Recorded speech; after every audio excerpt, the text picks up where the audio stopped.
The strangest team up in history. The Brave and the Bold presents Batman and the Joker, issue 111. Stay back.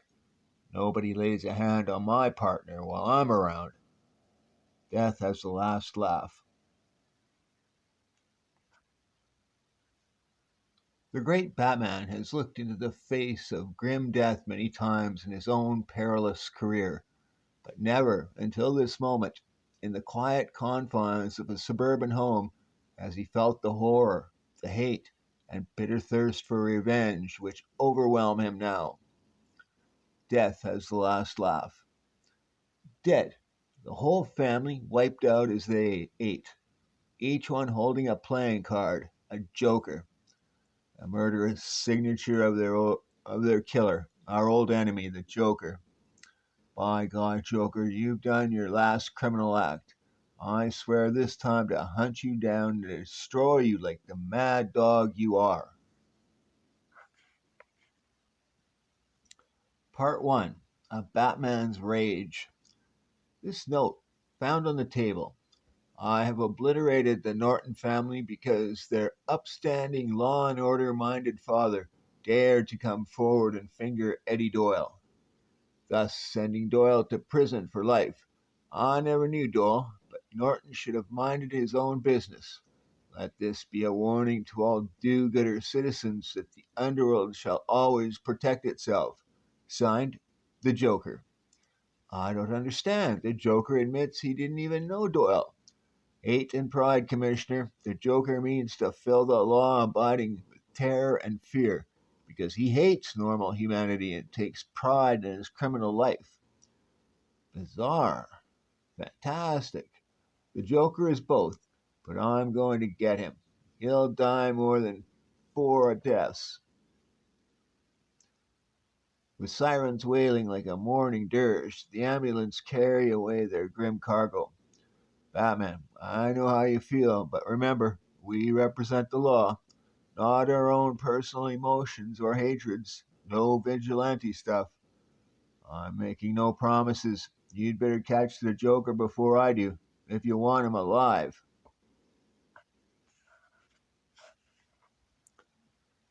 Yes, awesome the masked manhunter's anger, and swift has always been his vengeance against the lawless. Somewhere in the city the Joker's lurking, laughing at all the sacred and good. Not long after, as police frequency radio calls Batman to Gotham City's morgue, last stop for the lost, the unloved, the unlucky. A death grimace the Joker always leaves on his victims. But how?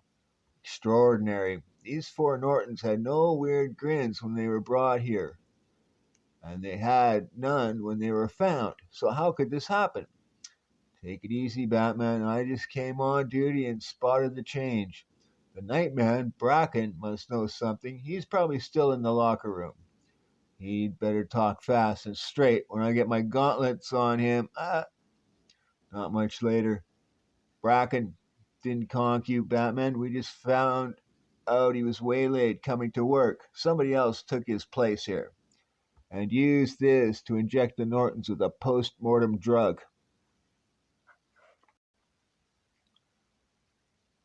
The Joker's usual gimmick, leaving the victim's face with a horrible grimace.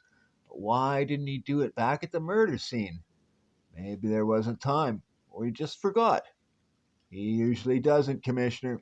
Anyway, he caught me flat footed and got clean away. But I must pick up his trail. I must.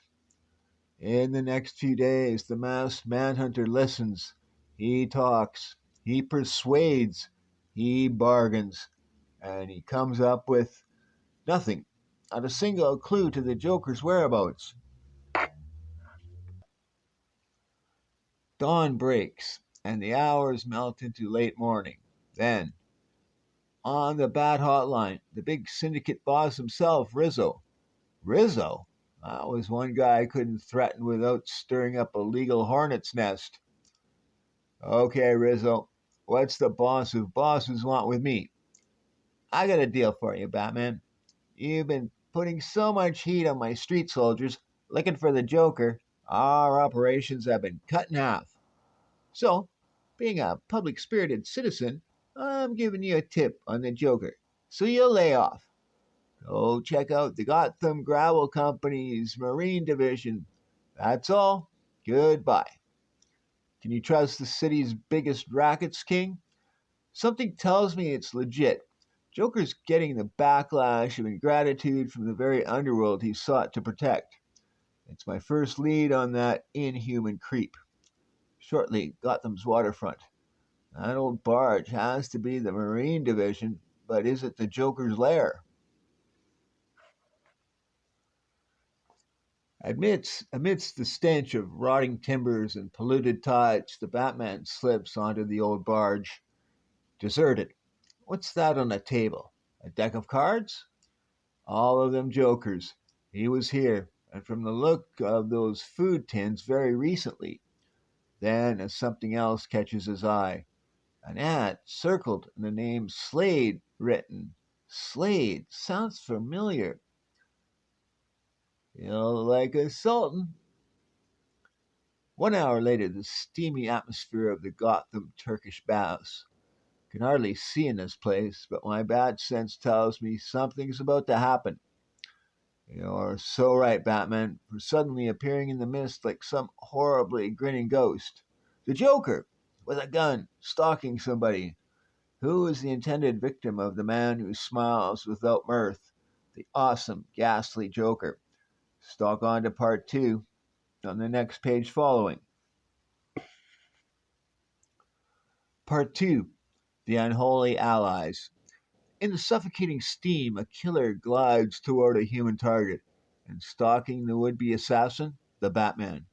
He's aiming at. My God, I recognize him. The next instant. What? You're not claiming another victim, Joker. You fool, Batman. You know not what you do. I'm hit. And as the masked manhunter slumps to the torn tiles.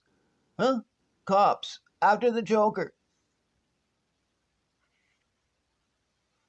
Shortly, Joker and his pigeon got away.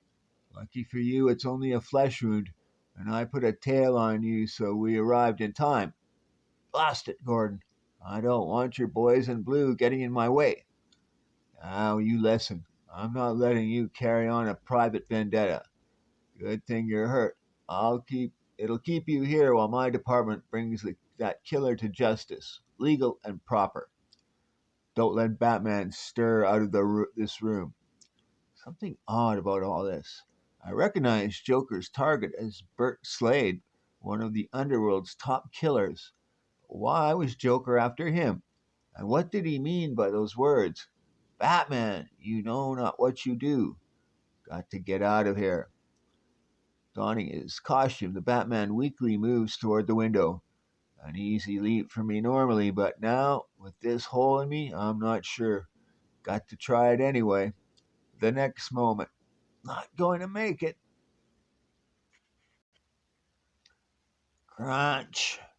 Soon, the office of Gotham City's harbor master. Gotham Gravel, barge number 3. Batman. Why, it was 100 miles upriver last Wednesday night. Blazes, and from the company records, it's clear Joker was aboard disguised as a barge tender. Soon. Have you flipped your cowl? How can you say the Joker didn't kill the Nortons? We were blind to it before. It all adds up. First Joker wasn't even in Gotham City that night, so he could have had it done by a henchman. No, he's always done his own killing, and he's never slipped up leaving the telltale Joker death grin on his victims, right? But somebody infiltrated the morgue later to give the bodies their death grimaces in a better late than never try to make sure we'd lay the crime at the Joker's door. You've got a point. Now add that to the fact the Joker's stalking a known vicious killer, Bert Slade, and I'll bet my cape Slade massacred the Nortons and pinned it on the Joker. The Joker's getting even? But why didn't he come forward if he's innocent? The Joker claiming innocence? Who'd ever believe such a fantastic thing? Would you? Would I? I see what you mean. Then we've all been duped. Gotham City seeking vengeance against the wrong man. Yes, and it's so important to get Slade. I'm going to do something I never dreamed was possible. Make a deal with my oldest enemy, the Joker. What? You're not serious. But Batman is serious. For shortly, man, it's wild Batman laid real bread on us to cover the city with this message. Nearby, using the graffiti gang this way is a bit far out, but I must contact him, and fast. The next day, 16 crank calls all claiming to be the Joker, but not a chuckle from the real hyena. This whole scheme is crazy. Hold it, Commissioner. Joker here, Batman. Now, what's this deal you've got under your cowl? Voice print checks exactly. It's him, all right. I'd know that bone chilling laugh anywhere. Joker, I know you're innocent. That Bert Slade killed the Nortons. I'm offering to work with you to get him. A truce between us until that punk's behind bars. Well, well, Batman, you're finally developing brains. I accept your offer, but no tricks and no police. I have a lead on Slade's movements. Go to a phone booth on 174th Street and Gotham Boulevard. I will call you there exactly at 3 o'clock. Be talking to you, pal. It's begun. We're now a team. I'm off to establish further contact. But if you put a tail on me, Gordon, okay, okay, but I never dreamed I'd live to see this day. You working with the Joker. Got to, old friend. He seems to have inside knowledge of Slade and his criminal habits. And as the masked manhunter hurtles to his strange rendezvous, hated to fib to Batman, but I did put a tail on him, not the kind he'd spot. The Batphone receiver was coated with invisible chemical particles, so his one gauntlet will act as a tracking locator. Batman need protection, and I'm not losing a chance to bag the Joker. He may be innocent of the Norton slayings, but he's guilty of plenty of others.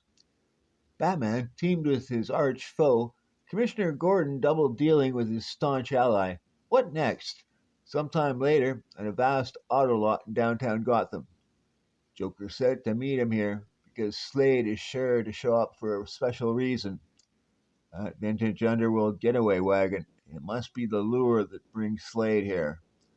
And as the bidding begins, 10,500. That's Slade up front, but where's the Joker? Sold! Slade bought the car. If I tackle him here, someone's liable to get hurt. He's armed and deadly. I'll hide back here and jump him after he takes this baby on the road. Shortly. In 1 minute, I'm going to give this murdering scum the surprise of his life. But suddenly, I'm putting the bulletproof glass panel between us. Batman, you're trapped. What? He knew I was here. Now to put a little speed. Let's see you jump out of this chariot at 80 or 90, big man. But just then, cops. As the big sedan suddenly slows for a screeching turn, got to take a chance and exit. Batman bailing out at 50 miles an hour and a good place to put the brakes on part two. Part three continues on the second page following. Part three, The Gates of Fear. A culvert's a handy thing. It carries away drainage water, or it breaks a Batman's fall. The police will never catch that souped up special. Gordon lied. They were tailing me. Must make contact with the Joker again. Soon, as a bedraggled Batman answers the ringing in a lonely phone booth. You bumbler! I hid in the garage and saw everything. Now Slade's gotten away again. Sorry, Joker. Can't figure how he guessed I was in the car. Now listen, great crime fighter. If your police pals show up again, our deal's off. Believe me, that was a complete surprise. Gordon double crossed me. It won't happen again. It better not. Slade's pretty spooked. I'll bet he's left Gotham. I've a hunch to where he's gone. Stand by for further instructions, Bat Sap. Much as I hate it, I've got to take that laughing goon's insults. Catching Slade's more important than the pride. Sometime later, police headquarters. Blast! I'm not getting a tracking blip on Batman. What could have gone wrong? Went wrong, Commissioner? Well, it's a sleek car heads north from Gotham. Joker says Slade's most likely gone to an old hideout near Canalville, miles upstate. One of Batman's gauntlets gripping the car's wheel had been washed clean of the tracking chemicals by the water in the culvert. And as he streaks toward his rendezvous, wherever he is, Batman's on his own. I can't help him. Good luck, old friend. I'll be praying for you. 2 hours later, here it is, Canalville, a sleepy small town that's been running downhill since the canal was abandoned decades ago. This is it. The message Joker said he'd leave on the Civil War monument. Come to Old Lock 39, outside town. J. Shortly. Some stretches of the old canal still contain water. No one here. What's that on the lock bottom? Batman's keen eyes focus on the small object some 40 feet down in the old stone lock. A playing card? Must be Joker's next message. A joke's on you, Batsap. Ha ha ha! Joker. Yes, pal, and you fell neatly into my trap. For my mighty, brilliant Cape Crusader, 'twas a trap all along. Don't move, Batman, or you're dead. Bert Slade, my partner in delicious crime. Of course, I killed the Nortons myself, but then threw suspicion onto Slade by false clues. Putting death grimaces on the corpses, doctoring the harbor master's records, pretending to stalk Slade, even having Rizzo give you a phony tip on my hideout. All were designed to make you doubt your original conclusion that I, the Joker, had done what I really did do. I picked Slade because he hated you as much as I, and because you'd believe he's cold blooded enough to have wiped out the Nortons for the same reason that I really did them in. And I did the rest, teaming up with you so you could trap me here like a rat. What a prize fool I was. Yes, the first two traps we set were fooled by your friend Gordon and his little helpers. But this final trap will be sprung without their timely interference. Thusly, the lock gates are opening, Batman, and your life is closing, ended by tons of crushing waters. The next moment, the masked manhunter is swept up like a twig by the wall of onrushing water. I'll be smashed flat against the opposite doors. Ha ha! At last I've tasted the ultimate triumph. Batman is no more. But unseen below, in a supreme effort for survival, a man clings to a big rusty old mooring ring. Thought my arms would be torn off, but I hung on. Suddenly, huh? He's alive! Alive and kicking, Slade. He got Slade, now he's coming for me. Batman's own car. I'll steal it and leave him in the dust. Why won't it start? Why? It must start, it must. The next instant, ah, please, mercy. You murderous swine, I should end your foul life with my own hands. That would give you a final victory, making me into a killer like yourself. The car wouldn't start. I could have escaped. No way, you ghastly clown. The ignition's controlled by this phony radio, which is really a key punch safety device. But you have to know the code. Just 6 little letters like so. Guess the last laugh's on you, Joker. The end.